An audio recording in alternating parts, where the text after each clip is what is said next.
బెంగాల్లో జరుగుతున్న వరుస అత్యాచార ఘటనలు అక్కడి మహిళల రక్షణ గురించి అనేక ప్రశ్నలు లేవనెత్తుతున్నాయి. ఇప్పుడు కోల్కతాలో మరొక దారుణం చోటు చేసుకుంది. ఆర్జికల్ హాస్పిటల్ ఘటన మరొక ముందే మరొక మెడికల్ స్టూడెంట్పై అత్యాచార ఘటన చోటు చేసుకుంది. బాధితురాలు దుర్గాపూర్లోని ఒక ప్రైవేట్ మెడికల్ కాలేజ్లో స్టూడెంట్గా తెలుస్తోంది.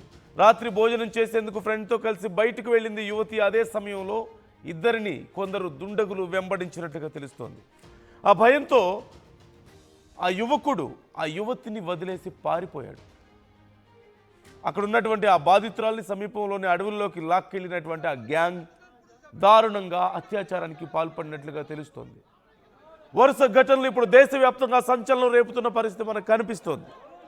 ఆర్జికర్ కాలేజ్లో ఒక డాక్టర్ మీద జరిగినటువంటి అత్యాచార ఘటన మనం చూసాం. ఎంత దారుణంగా వ్యవహరించారో.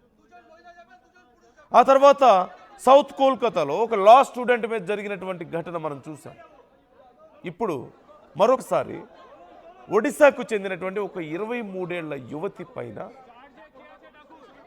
ఆ యువతి దుర్గాపూర్లో శోభాపూర్ సమీపంలో ఉన్నటువంటి ఒక ప్రైవేట్ మెడికల్ కాలేజ్లో ఎంబీబీఎస్ చదువుతున్నట్లుగా తెలుస్తోంది. అయితే హాస్టల్లో ఉండేటువంటి ఆ యువతి తన ఫ్రెండ్తో కలిసి బయటికి వెళ్ళింది. భోజనం చేయడానికి నైట్ టైంలో బయటికి వెళ్తే సడన్గా వాళ్ళని ఎవరో వెంబడిస్తున్నారు. ఒక గ్రూప్ ఆఫ్ పీపుల్ వాళ్ళ వెంట పడుతున్నారు. వాళ్ళు పరిగెత్తు ఉన్న సమయంలో భయపడినటువంటి అక్కడ ఉన్నటువంటి వ్యక్తి, అంటే ఆ యువతితో ఉన్నటువంటి మరొక యువకుడు భయపడి ఆ యువతిని వదిలేసి పారిపోయినట్లుగా తెలుస్తుంది. ఆ యువతిని పట్టుకు వెళ్ళి దగ్గరలో ఉన్నటువంటి అడవిలోకి లాక్కు వెళ్ళినటువంటి ఆ గ్యాంగ్ ఆ యువతి మీద సామూహిక అత్యాచారానికి పాల్పడ్డారు. ఇప్పుడు ఆ యువతికి చికిత్స అందిస్తున్నట్లుగా తెలుస్తోంది. ఈ నేపథ్యంలో ఆ కాలేజ్ దగ్గర పెద్ద ఎత్తున ఆందోళనకు దిగారు విద్యార్థులు. మిగతా కాలేజీల నుంచి కూడా అక్కడికి భారీగా తరలి వస్తున్నట్లుగా తెలుస్తోంది. ఆ యువతికి న్యాయం చేయాలని, ఈ దారుణానికి పాల్పడ్డ వాళ్ళని కఠినంగా శిక్షించాలంటూ డిమాండ్ చేస్తున్నారు. మరోవైపు రాజకీయ దుమారం సైతం రేగుతోంది. ఇప్పటికే బెంగాల్లో శాంతి భద్రతలు కరువయ్యాయని, వరుస దాడులు జరుగుతున్నాయని, రోహింగ్యాల విషయంలో ఎంత పెద్ద గొడవ జరిగిందో మనం చూసాం. అట్ ది సేమ్ టైం వరుస అత్యాచార ఘటనలు కూడా అక్కడ సంచలనంగా మారుతున్నాయి. చాలా రెగ్యులర్గా జరుగుతున్నటువంటి అత్యాచార ఘటనలతో మహిళలకు రక్షణ లేకుండా పోయింది రాష్ట్రంలో అంటూ బీజేపీ ఆరోపిస్తున్నటువంటి పరిస్థితి కనిపిస్తోంది. ఆందోళన వ్యక్తం చేస్తోంది. అక్కడి ప్రభుత్వం ఫెయిల్ అయిందని, మమత ఫెయిల్ అయ్యారంటూ చెప్తున్నారు బీజేపీ. మరోవైపు ఆ బాధిత మహిళకు న్యాయం చేయాలంటూ విద్యార్థులు రోడ్డెక్కారు. మనం స్క్రీన్లో చూడొచ్చు. ఒక్కసారి అక్కడ ఉన్నటువంటి పరిస్థితిని మనం ఒకసారి క్లియర్గా చూడొచ్చు. అక్కడ భారీగా విద్యార్థులు చేరుకొని ఆ యువతికి న్యాయం జరగాలంటూ డిమాండ్ చేస్తున్నారు. అట్ ది సేమ్ టైం ఆ యాజమాన్యం మీద కూడా ఒత్తిడి తెస్తున్నటువంటి పరిస్థితి కనిపిస్తుంది. ఆ యాజమాన్యాన్ని ప్రశ్నిస్తున్నారు, మీరేం చేస్తున్నారు ఇంత జరుగుతుంటే అని. హాస్పిటల్లో కూడా తీవ్ర ఉద్రిక్త పరిస్థితులు కనిపిస్తున్నాయి. మరోవైపు రాజకీయ ఆరోపణలు ప్రత్యారోపణలు సైతం ఈ విషయంలో మొదలయ్యాయి. అయితే వరుస ఘటనలు జరగడం మాత్రం ఖచ్చితంగా ఆందోళన కలిగించే పరిణామంగా ఉంది.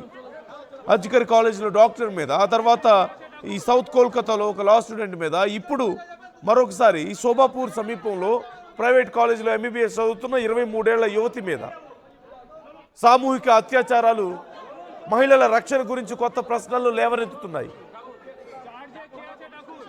కఠిన చర్యలు తీసుకోకపోవడం వల్లే ఇలాంటి పరిస్థితులు వస్తున్నాయని కొంతమంది, ప్రభుత్వం వైఫల్య కారణంగా ఇవన్నీ జరుగుతున్నాయని మరికొంతమంది, శిక్షలు సరిగా వేయడం లేదు అందుకే ఇలాంటివి మళ్ళీ జరుగుతున్నాయని కొంతమంది, ఇలా అనేక రకాలైనటువంటి ఆరోపణలు ప్రత్యారోపణలు విమర్శలతో మొత్తం గందరగోళంగా మారింది. మరోవైపు రాజకీయంగా కూడా ఈ కేసు సంచలనంగా మారింది. ఇప్పటికే విద్యార్థులు సైతం రోడ్లెక్కుతున్నారు. ఆ యువతికి న్యాయం చేయాలని కోరుతున్నారు. ప్రస్తుతం ఆ యువతికి చికిత్స అందిస్తున్నట్లుగా తెలుస్తుంది.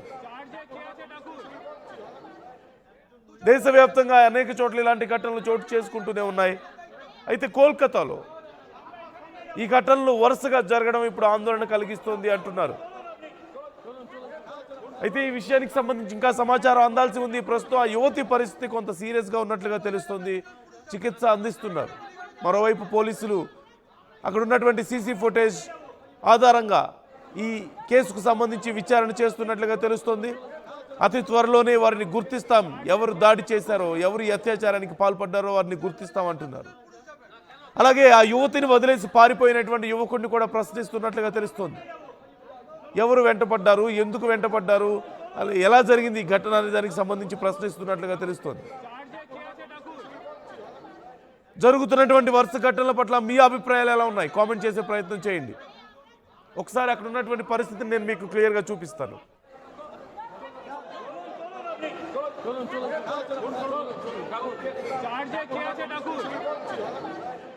দুজন মহিলা যাবেন, দুজন পুরুষ যাবেন।